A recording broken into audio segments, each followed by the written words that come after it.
வணக்கம், welcome to Chitra Murali's kitchen. இன்னைக்கு என்ன ரெசிபி பார்க்க போறோம்னா, குழம்பு கருவடாம் போட்ட ஒரு மோர் குழம்பு, அதுக்கப்புறம் குடமிளகா போட்ட பருப்பு சீர். இன்னைக்கு ஆடி பூரம் அப்படிங்கிறதுனால அக்கார டிசல் பண்ண போறேன். ஸோ ஃபர்ஸ்ட் அக்கார டிசலுக்கு நான் ஏற்கனவே நம்ம பண்ணி காமிச்சிருக்கோம், இருந்தாலும் என்ன பண்ண அப்படிங்கிறத சொல்லிடுறேன். நான் ஒரு கப்பு பச்சரிசி, ஒரு 2 டீஸ்பூன் பாசிப்பருப்பு. ஃபர்ஸ்ட் நெய் விட்டு பாசிப்பருப்பை லைட்டாக வாசனை வர அளவுக்கு வறுத்துக்கோங்க. அதுக்கப்புறம் அதுலேயே அரிசியும் போட்டு நல்லா ஒரு பிரட்டிட்டு ஒரு கப்புக்கு ஒரு 4 கப்பு பால் இல்லை 5 கப்பு பால் விடலாம். பால்லே வேக வச்சா ரொம்ப ரொம்ப டேஸ்ட்டாக இருக்கும். நான் பால்லே வேக வச்சுருக்கேன். இங்கே பாருங்கள், இங்கே வெந்துன்னு இருக்குது. நல்லா ஒரு 5 கப்பு பால் விட்டு நல்லா வேக வச்சுருக்கேன். வெந்துன்னு இருக்குது.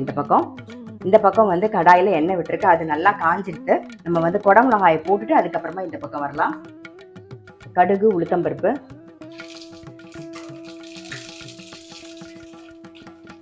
கருவேப்பிலை, குடமிளகாயை சேர்த்துடலாம்.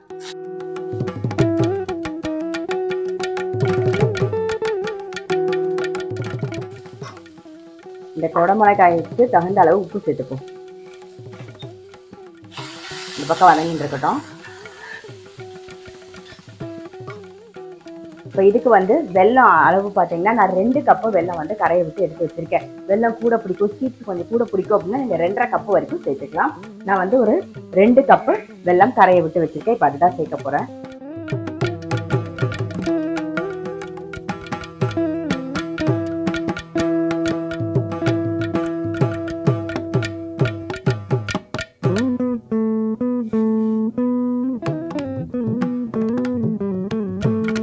வெல்லம் கரைச்சி விட்டாச்சு. நல்லா சேர்ந்து கொதிக்கட்டும். ஒரே ஒரு பிஞ்ச் பச்சை கற்பூரம் சேர்த்துக்கலாம். இது கூடவே ஏலக்காய் பொடி நல்லா மிக்ஸ் பண்ணிடுவோம். பச்சை கற்பூரம் சேர்க்கறது ஆப்ஷனல் தான். இருந்தால் சேர்த்தா ரொம்பவே நல்லா இருக்கும். அந்த கோவிலில் கொடுக்குற பிரசாதத்தோட வாசனை நம்ம வீட்டில் வரும். அந்த அளவுக்கு பச்சை கற்பூரம் அவ்வளோ டிவைனாக இருக்குங்க. அந்த வாசனையும் அவ்வளோ டிவைனாக இருக்கும். இதை நல்லா சேர்ந்து இன்னொரு நல்லா கொஞ்சம் நேரம் கொதிக்கட்டும். இந்த பக்கம் நம்மளுடைய குடமிளகா வதங்கிருக்கு. ஸோ எடுத்துடலாம். அதை குடமிளகா வதக்கி எடுத்தாச்சு. இப்போ கடாயில் எண்ணெய் விட்டுருக்கேன். அது காஞ்சிட்டு இருக்கு. நம்ம நான் ஒரே ஒரு கப்பு கடலைப்பருப்பு எடுத்துட்டு அதில் வரமிளகா, உப்பு, பெருங்காயம், அப்புறம் கடலைப்பருப்பையும் சேர்த்து பாருங்க இந்த மாதிரி கோர்ஸாக அரைச்சி எடுத்து வச்சிருக்கேன். இப்போ இதை சேர்த்து நம்ம வதக்கிக்கலாம். இது கூடவே கொஞ்சம் மஞ்சள் பொடியும் சேர்த்துருவோம். நாம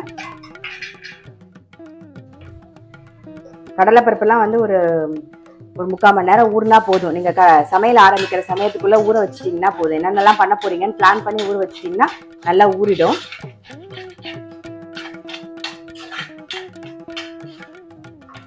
மூடி வச்சுருவோம். கொஞ்சம் வேகட்டும். அதுக்குள்ளே மோர் குழம்புக்கு நம்ம ரெடி பண்ணிக்கலாம்.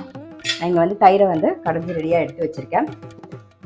மோர் குழம்புக்கு எப்பயும் அரைக்கிற மாதிரி துவரம்பருப்பு, தனியா, கொஞ்சம் சீரகம், கொஞ்சம் அரிசி, அப்புறம் தேங்காய், இஞ்சி, பச்சை மிளகாய் இதெல்லாம் நல்லா அரைச்சி விழுதாக ரெடி பண்ணி வச்சுருக்கேன். ஸோ இப்போ அதை சேர்த்துடலாம்.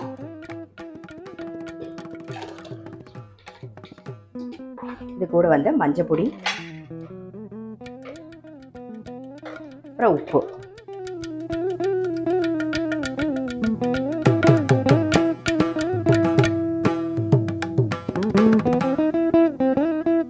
பக்கம் அக்கார டிசல் ரெடி ஆயிட்டு நம்ம முந்திரி பருப்பை வறுத்து சேர்த்துடலாம்.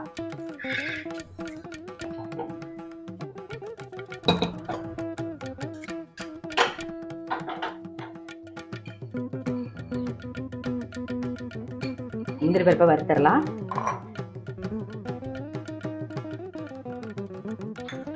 அக்கார அடிசலுக்கு நெய் நிறைய இருந்தால் தான் ரொம்ப ரொம்ப நல்லா டேஸ்ட்டாக இருக்கும். நம்ம முந்திரி பருப்பை வறுக்கிறதுக்கு சும்மா ஒரு ஸ்பூன் அப்படி தான் நெய் விட்டுருக்கேன். மேலாக நெய் விடும்போது நல்ல வாசனையாக இருக்கும்.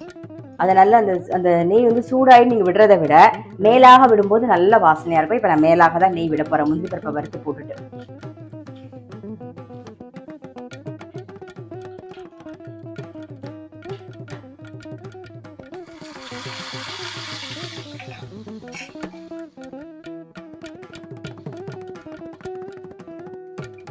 நெய் நல்லா அவ்வளோதான். நம்மளுடைய அக்கார அரிசல் ரெடி. மோர் குழம்புக்கு ரெடி பண்ணி வச்சுருக்கோம். ஸோ அதை இங்கே வச்சிடலாம். மோர் குழம்பு நல்லா நுரைச்சி வரும்போது எடுத்துடலாம். பாருங்க, பருப்பு உசிலிக்கு வந்து பருப்பு நல்லா வெந்துட்டு நல்லா உதிரியாக எடுத்து பாருங்க. இந்த மாதிரி அவ்வளோதான். இதே கொஞ்சமாக எண்ணெய் விட்டு வதக்கி மூடி வச்சிட்டோம்னாலே நல்லா வெந்துடும். இப்போ வதக்கி வச்சுக்கிற குடமிளகாயை சேர்த்துடலாம். ஆல்ரெடி குடமிளகாயில் உப்பு போட்டிருக்கோம், அதுக்கப்புறம் அந்த பருப்புலேயும் உப்பு போட்டிருக்கோம். ஸோ ரெண்டும் மிக்ஸ் ஆகும்போது பர்ஃபெக்டாக இருக்கும். வேணும்னா அப்புறம் போட்டுக்கலாம், அதெல்லாம் நம்மளுடைய விருப்பம் தான். நம்மளுடைய பருப்பு உசிலி ரெடி. ஸோ அதை எடுத்து ஓரமாக வச்சிடலாம். அடுத்தது நம்ம வந்து மோர் குழம்புக்கு குழம்பு கருவடா வந்து வறுத்துக்க போகிறோம். அதுக்கு தேங்காய் எண்ணெய் சேர்த்துக்கலாம். இப்போ மோர் குழம்புக்கு கடுகு, சீரகம், அப்புறம் குழம்பு கருவடா அதையும் வந்து வறுத்துக்கலாம்.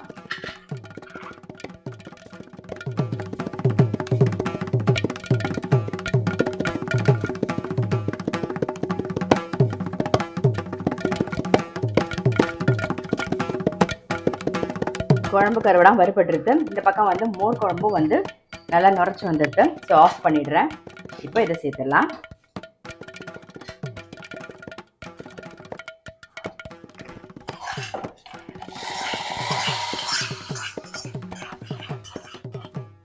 நம்மளுடைய மோர் குழம்பும் ரெடி. ஸோ இன்றைக்கி ரெசிபி பார்த்துருப்பீங்க. குழம்பு கருவடாம் போட்ட மோர் குழம்பு, அதுக்கப்புறம் வந்து குடமிளகா பருப்பு உசிலி, ஆடி பூரம் அப்படிங்கிறதுனால அக்கார அடிசல். ஸோ கண்டிப்பாக வந்து ட்ரை பண்ணி பாருங்கள். நான் அடுத்த வீடியோவில் சந்திக்கிறேன்.